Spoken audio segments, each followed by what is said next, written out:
ፍላሹን አግኝታው ብቻ እንዳይሆን። እንደዛ ከሆነ አልቆልኛል። የምትፈልገውን ከኔ ካገኘች በኋላ እኔንም እንደ ባህሉ ነው የምታደርገኝ። እቺ ነቀዝ መቼም አላምናትም።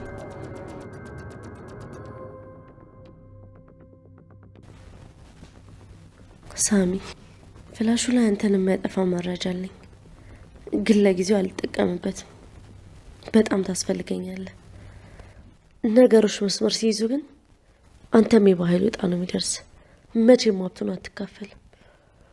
አልገባኝም እትዬ፣ ስለምንድን ነው የምታወሪው? ገላምጠሽኝ እኮ ነው የገባሽው። እትዬ በጣም ይቅርታ፣ አልገላመጥኩሽም እኮ። ቆይ አንቺ ከማንም ጎረምሳ ጋር ተጣላሽና እኔና ልጄን መናገር አለብሽ እንዴ? እትዬ ስለማታውቂው ነገር አትናገሪ። ጭራሽ መልስ ጀመርሽ እንዴ? እባክሽ ተይ፣ እንድናገር አትገፋፊ። ምንድን ነው የምትናገሪው? እስኪ ተናገሪያ። ምንድን ነው የምትናገሪው? አልማዝን እንደገደላችሁ ታውቂያለሁ። ይኸውልሽ ስሚኝ፣ እስከ ነገር ድረስ 200 ሺህ ብሩን ካላመጣ ነገ በጧት ቤታችሁ ድረስ ነው የምመጣላችሁ። እንደሱም አይሆንም። እያወቅሽ ትሰሚኛለሽ? ከስምምነታችን የወጣው እሱ ነው። እኔ ማላውቀው ቦታ ተደብቄያለሁ፣ እሱ ስልኩን ያጠፋል። ይኸውልሽ ንገሪው እሺ። እስከ ነገ ድረስ ካላስገባልኝ መጥቼ ሰላም ነው ያታለሁ። በዛውም በጣም ብዙ መነግራት ነገር አለ።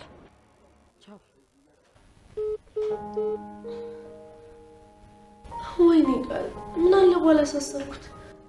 ሁሉ ነገር ተስተካከለ ባልኩበት ሰዓት ቆይ ዝብረቅርቆ ሊወጣ ነው። ቆይ ጌታ አባቴ ብዬ ነው ብሩ ነው ማመጣው። ሰላም ሰላም፣ ውዴ ቻናል ቤተሰቦች እንዴት አላችሁልኝ?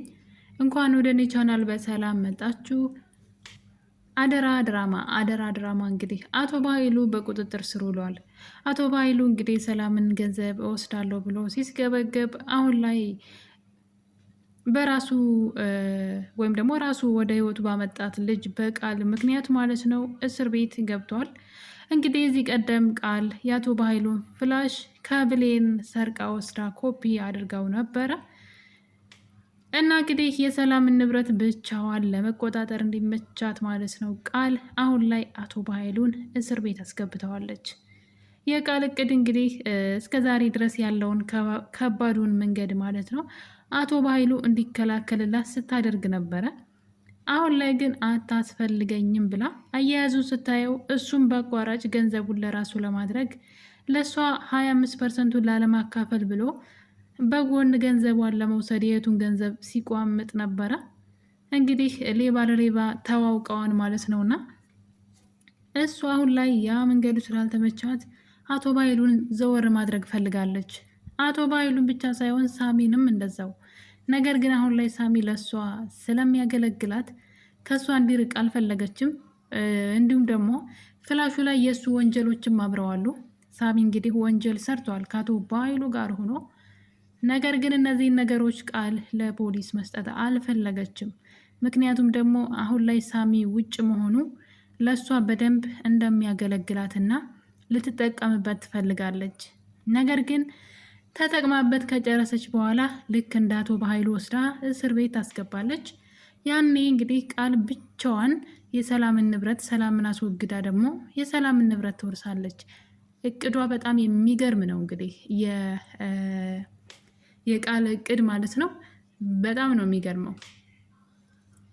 አሁን ላይ እንግዲህ እሷ ከጎዳና ነው እንግዲህ አቶ ባይሉ በገንዘብ ገዝቶ ሰላም ቤት ያመጣት። በነገራችን ላይ የአቶ ባይሉ ተግባር ራሱ በጫረው ጉድጓድ ራሱ ሊወድቅ ነው እያየን ያለ ነው። ምክንያቱም የእህቱ ልጅ እንግዲህ ንብረቱ የእሱ አይደለም። መከራዋን አይታ 10 ዓመት ሙሉ በእስር ቤት፣ ለዛውም ያው የስደትን ህይወት ብዙዎቻችሁ ታውቁታላችሁ። አልጋ ባልጋ አይደለም። እንዲሁም አልጋ ባልጋ አይደለም ማለት እንዲሁም አይመችም። እንኳን አይደለም ሌሎች ነገሮች ተጨምረውበት ሰላም ታስራለች። ሰው ገለሻን በሚል አስቡት እንግዲህ ባላደረገችው ነገር ለ10 ዓመት እስር ቤት ውስጥ ነበረች። ለአንድ ቀን ቤት ውስጥ እኛ መዋል የሚከብደን ሰዎች አለን አይደለም። 10 ዓመት ሙሉ በነፍስ ግድያ ተጠርጥራ ለዛውም ባልሰራችው ስራ ያን ሁሉ መከራ ፍዳ በስደት አይታ ዋጋ ከፍላ እንግዲህ ሰዎቿ ጥሩ ሰው ስለሆኑ ነው የ10 ዓመት ገንዘብን ሰጥተው የላኳት ማለት ነው። እድሜዋን ልጇን ነው ያጣችበትና ልክ ስትመጣ ግን የገዛ ወንድም ተብየው እንግዲህ የተሰጠውን ልጅ እንኳ አደራውን እንኳ ሳይወጣ ጭራሽ ደግሞ ገና ስትመጣ ነበረ የእሷን ገንዘብ እንዴት አድርጌ ከሷ ላይ ልውሰደው ብሎ ሲስገበገብ የነበረው። እና በነገራችን ላይ ሰላም ወዲያው ከአረብ ሀገር እንደመጣች ልጅ የት ናት ብለው ነበረ። ሰላም ገንዘብ እንዳላት አላወቀም። እና ልጅ የት ናት ብላ ስትጠይቀው ሲያንቋሽሻት ነበር። አይታችሁ ከሆነ የሆነ ዝም ብላ የመጣች ምንም ገንዘብ የሌላት ስለመሰለው በጣም እያሰቃያት ነበረ። የልጇን ፎቶ ሁሉ ቀዶ ነው አይቼልሻለሁ ወይ 10 ዓመት ሙሉ የት ነበርሽ? ለ2 ዓመት ብለሽ ሂደሽ አንዴ እንኳን ስልክ ሳትደውይ 10 ዓመት ሙሉ ትተሻት የኖርሽው ልጅ አሁን ለምትጠይቅኛለሽ? አላውቅልሽም ብሎ የልጇን ፎቶ፣ የብሌንን ፎቶ፣ የልጅነቷን የህፃንነቷን ፎቶ ይዛ እያለቀሰች እሱ ግን ቀዶ ፊቷ ላይ ሲወረውርባት ነበረ። እንዴት ሲያሰቃያት እንደነበረ እንግዲህ። ነገር ግን ሰላም አንድ ነገር አድርግልኝ፣ ልጅን ካመጣህልኝ የፈለግከውን ያክል ገንዘብ ሰጥሃለሁ ትለዋለች። በኃይሉም እንግዲህ የት አመጣሽው? 10 ዓመት ሙሉ እስር ቤት ነበርኩ ብለሻል፣ ከየት አመጣሽው ነው ብሎ ሲጠይቃት እነሱ የ10 ዓመት ገንዘብ ቆጥራ ማጨረሰው ገንዘብ አሸክመው እንደላኳት ትነግረዋለች።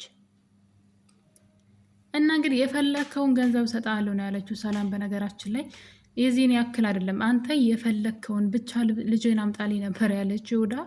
እሱ ቶሎ ብሎ ማለት ነው እንዴት እንዳቀደ ክፋትን። እሷ በትክክለኛው መንገድ ልስጥህ ነበር ያለችው።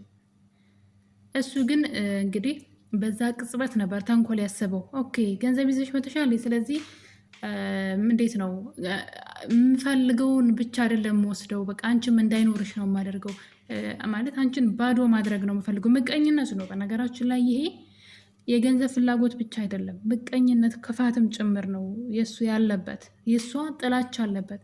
እሷ ድሃ ሆና ስትሰቃይ ማየት ይፈልጋል። በቃ ምንም አድርገው አይደለም እንጂ እኮ እሷ የምትፈልገውን ገንዘብ ነበር ያለችውና የሚፈልገውን ገንዘብ እሷን መጠየቅ ይችል ነበረ። እና እንግዲህ አቶ በኃይሉ ልጁ ያልሆነችን ልጅ ነኝ ብለሽ ትሄጃለሽ፣ እንግዲህ እሱ 75% ንብረቷን በሙሉ እንወስዳለን ብሎ ያደረገውን ድራማ ያቀነባበረውን ድራማ አይታችኋል። ቃልን እንግዲህ የጎዳና ልጅ ናት ቃል ማለት ነው። እዚህ ቀደም ጓደኛዋ መታ አይታችኋት ከሆነ ምን አይነት ህይወት ሲኖሩ እንደነበረ ስትናገር ነበረ። እና ቃል አሁን ላይ ወደዛ ህይወት በፍጹም መመለስ አትፈልግም። ያን ህይወት በጣም ነው የምጠላው። ስለዚህ ወደዛ ህይወት ከመመለስ ይልቅ እዚህ ሰላምን እንደምንም ብላ አስወግዳ የሰላምን ንብረት ወርሳ ሀብታም ሆና መኖር ነው የምትፈልገው። በፍጹም ወደዛ ህይወት መመለስ አትፈልግም። ስለዚህ አሁን ላይ ለእሷ የሚመቻትን መንገድ ሁሉ እያመቻቸች ነው። መጀመሪያ በኃይሉን የምጥልበት እዛ ቤት እግሯ ከረገጠ ቀን ጀምሮ እንዴት አድርጋ በኃይሉን ጥላ እሷ ብቻዋን ልክ እንደ በኃይሉ ማለት ነው ብቻዋን ንብረቱን እንዴት መቆጣጠር እንዳለባት ስታሲር ነበረ።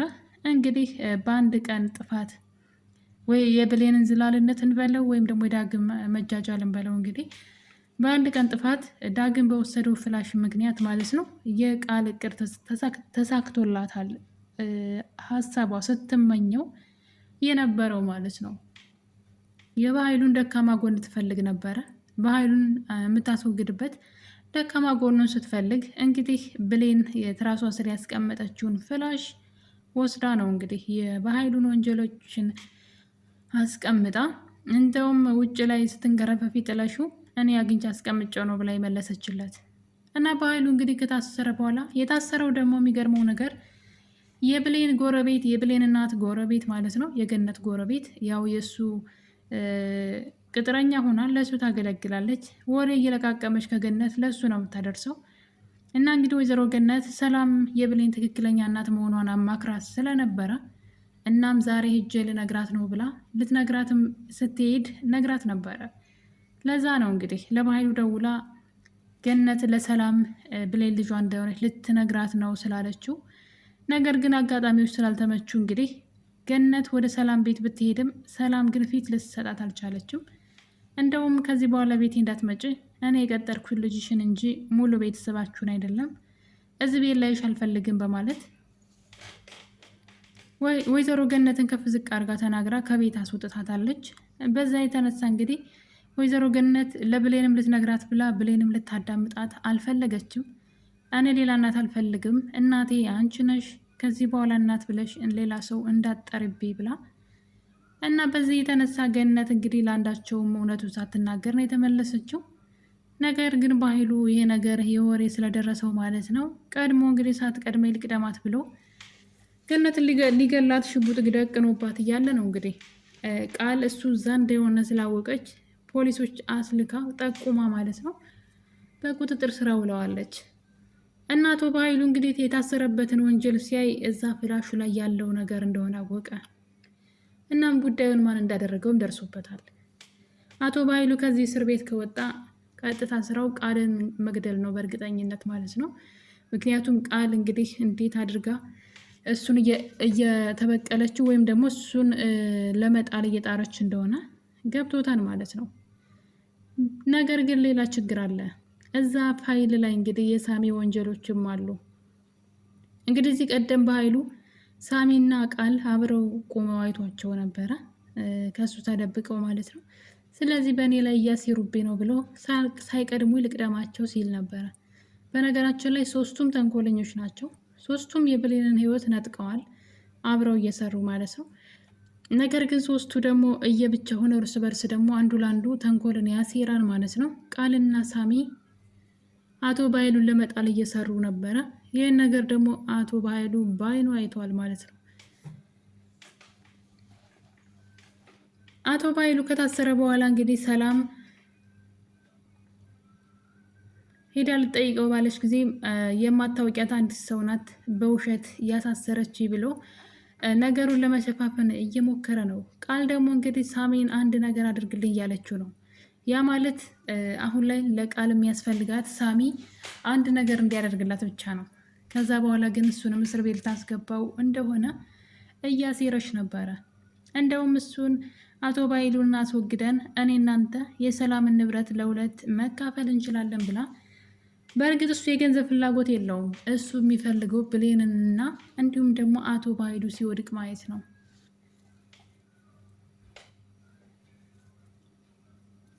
እና እንግዲህ ቃል አንድ ነገር ከሳሚ ፈልጋለች። እሱም ደግሞ እሷ የሰላም ልጅ መሆኗን የሚያረጋግጥ ሰነድ ማለት ነው። እንግዲህ እሷ የሰላም ልጅ መሆኗን የሚያረጋግጥ ሰነድ አዘጋጀች ማለት ሰላም ስትሞት ማንም ሰው ጠያቂ የለም። እሷን ሰላምን ገላ ብሌን ልጅ መሆኗ ቢታወቅ ምንም አታመጣም፣ ምንም ማስረጃ የላትም። ቃል ግን ቀድማ እንግዲህ አሁን ላይ እቅዶቿን እያመቻቸች ትገኛለች ይመስለኛል። የቃል ውድቀትም እየደረሰ ነው። ወይም ደግሞ የሰላምና የብሌን ጠላቶች እርስ በርሳቸው ሊጠፋፉ የደረሱ ይመስለኛል። ምክንያቱም ደግሞ ቃል እንግዲህ ሳሚን እኔ የሰላም ልጅ መሆኔን የሚያረጋግጥልኝ ሰነድ አምጣልኝ ብላለች። እሱ ደግሞ በምላሹ ዳግምንና ብሌንን አለያይተሽ ብሌን ከኔ ጋር እንድትሆን አድርጌ ብሏታል። እሱንም እንግዲህ ልጆቹ ባይጣሉም ግን እነሱ ለማጣላት እየሞከሩ ይገኛሉ። የመጀመሪያው እቅዳቸው ሰላም ከቃል ጋር ሆነው እንዲሁም ደግሞ ከዳግም ጋር ሰው ገለው እንደቀበሩ ነግረዋት፣ በነገሩ ብሌን በጣም ተናዳ እንግዲህ ነገር ወደ ፖሊስ ደውላለች። መጠቆም እፈልጋለሁ ብላ ደውላ ነበረ። በእርግጥ ትናገር ባናውቅም ማለት ነው። ሰላም ግን እባክሽን ነገር ለማንም እንዳትናገሪብኝ፣ ልጄ ራሷን ታጠፋለች እኔ ከታሰርኩኝ እያለች ብሌንን ስትለምናት ነበረ። ያው ቃል ደግሞ እንግዲህ ሰላም እጇን ለፖሊስ ከሰጠች ሴትዋ እንዳልሞተች ስለሚታወቅ ነገሩ ውሸት ነው ማለት ነው። ስለዚህ በሴትዋ አስፈራርታ ገንዘብ መቀበል አትችልም። ስለዚህ ለዛ ብላ ነበረ ራሴን አጠፋለሁ እንዳትታሰሪ ያለቻት። ዳግም እና ብሌን ለጊዜውም ቢሆን ተጣልተዋል እና ይሄንን ክፍተት ተጠቅመው ደግሞ ሳሚ መግባት ይፈልጋል። የሚሉሽን ባላወቅሽ ገበያ ባልወጣሽ ይባላል። እና እንግዲህ ለራሱ ለሳሚ ሌላ እቅድ እንደታቀደለት ቢያውቅ ኑሮ ጥሩ ነበረ። እንግዲህ ሳሚ አሁን ላይ የእሷን ወረቀት ለማሰራት ደፋ ቀና እያለ ነው። እሷ ደግሞ እሱን እስር ቤት ለማስገባት እንደዛው እየሰራች ትገኛለች። በቀጣይ እቅዷ እንግዲህ ወረቀቱን ከተቀበለች በኋላ የሳሚን ወንጀሎች ደግሞ እንዲሁ ለፖሊስ ጠቁማ ሳሚን ማሳሰር ነው። ያኔ እንግዲህ አንድ ስራ ብቻ ነው ከሷ የሚጠበቀው። ሰላምን በምንም ይሁን በምንም ማስወገድ ትፈልጋለች። በጣም የምትገርም ፍጥረት ናት። ብሌን ግን በጣም ዘግይታለች። እውነት ለመናገር ከሆነ በእሷም መንከርፈፍ እንግዲህ ሰላም አንድ ነገር ከሆነች በጣም ነው የሚያናድደው። ስለዚህ ብሌን ነቃ ልትል ይገባል። የምታውቀውን እውነት መናገር አለባት። አልማዝን ገላቸዋን ብላ ለፖሊስ መናገር ከቻለች ቃል ያንቺ ልጅ አይደለችም ብላ ለሰላም መናገርም የሚከብዳት አይመስለኝም። ስለዚህ ብሌን እውነቱን መናገር አለባት። ቃል አንቺን ገላ ንብረትሽን ልትወስድ ትፈልጋለች። ቃል ያንቺ ትክክለኛ ልጅ ሳትሆን በኃይሉ ነው በገንዘብ ገዝቶ ያንቺ ልጅ መስላ እንድትተውን ያደረጋት ብላ እውነቱን መናገር አለባት። እሷ ግን ምንም እንዳልተፈጠረ ነገሩን ትታ ዝም ብላለች። ነገ ሰላም አንድ ነገር ብትሆንና እናቷ መሆኗን ካወቀች ደግሞ ለእሷ ሌላ ጸጸት ነው ብዬ አስባለሁኝ። ሌላው ደግሞ እንግዲህ ሞታለች ተብላ ርቃ እንድትሄድ የተደረገችው አልማዝ ተመልሳ መታለች። ሰላም ሰው ገድያለሁ ብላ በጸጸት እየተሰቃየች ነው።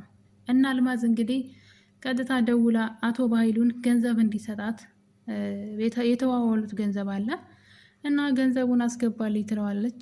እሱ ግን ስልኩ አይሰራም ማለት ነው። ይህን ነገር ያደረገው አውቆ ስለመሰላት ቃል ጋር ደውላ እንግዲህ ቃልን ስታስፈራራት እያየን ነው። በዚህ 2 ቀን ውስጥ 200 ሺህ ብር ካላስገባችሁልኝ ቀጥ ብዬ ለሰላም መጥቼ ለሰላም እውነቱን እነግራታለሁ። ይህም ብቻ ሳይሆን ብሌንም የሷ ልጅ እንደሆነች በጣም ብዙ ሚስጥሮችን ለሰላም እነግራታለሁ። ስለዚህ ገንዘቡን ቶሎ አምጡ ብላለች። በዚህ የተነሳ እንግዲህ ቃል ሳሚ ማለት ነው ከራሷ ከሰላም እንቀበላት፣ እሷን ገለሻን ብለን አስፈራርተን እንቀበላት ቢላትም ቃል ግን እንደዛ አልፈለገችም። አስፈራርተን የምንቀበላት ሌላ ብዙ ገንዘብ ነው፣ ይህን ብቻ አይደለም። ስለዚህ ይህኛውን እኔ ራሴ ገንዘብ ተቀብያ ትሰጣታለሁ እያለች ትገኛለች። አሁን ላይ እንግዲህ የነቃል ሚስጥር ማለት ነው ብዙ ሰው ጆሮ ላይ ደርሷል። ምክንያቱም እዚህ ቀደም የራሷ የቃል ጓደኛ ማለት ነው ሰላም የምትባለው ጓደኛዋ ይህንን ታሪኳን ነግራታለች። አንድ ቀን መጥቼ ጉድሽን አፈርጠዋለሁ እያለች ትገኛለች። ፎክራባት ነው የሄደችው። ሌላኛዋ ደግሞ አልማዝ ናት።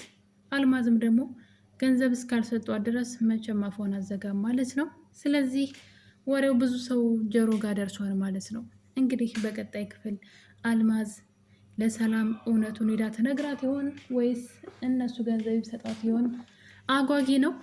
በቀጣይ ክፍል እንግዲህ በክፍል 26 እስከምንገናኝ ድረስ የዛሬን አበቃን። ቸር ቆዩልኝ።